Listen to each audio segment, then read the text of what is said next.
বাংলাদেশে গণতন্ত্র মানে জনগণ দেশের সিদ্ধান্তে অংশ নিতে পারে।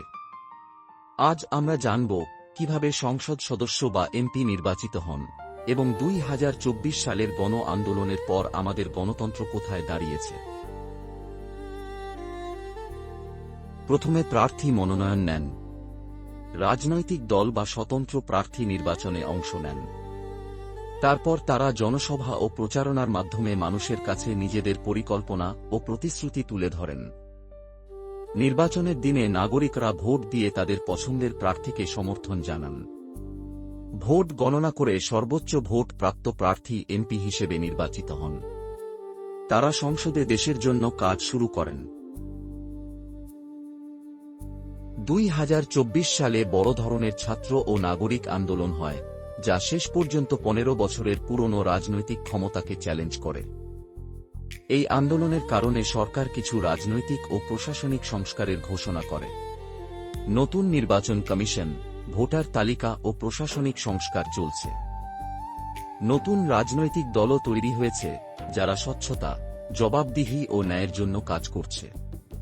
তবে পুরনো রাজনৈতিক নেতাদের বিরুদ্ধে বিচার ও বাধা এখনও চলছেই, তাই নতুন গণতন্ত্রের পথে অনেক চ্যালেঞ্জ রয়েছে। এই মুহূর্তে সাধারণ মানুষ, ছাত্রছাত্রী ও যুব সমাজ ভোট ও রাজনীতিতে আগ্রহী হয়েছে।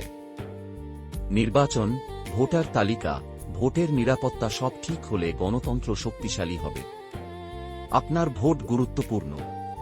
এটি দেশের ভবিষ্যৎ নির্ধারণে সহায়তা করে। পুরনো শাসন ও ক্ষমতাসীন দল এখনও শক্তিশালী, তাই প্রশাসন ও নির্বাচন প্রক্রিয়ায় স্বচ্ছতা নিশ্চিত করা জরুরি। নতুন রাজনৈতিক দল ও প্রার্থীরা মানুষের বিশ্বাস জেতার চেষ্টা করছে। এটি সময় সাপেক্ষ।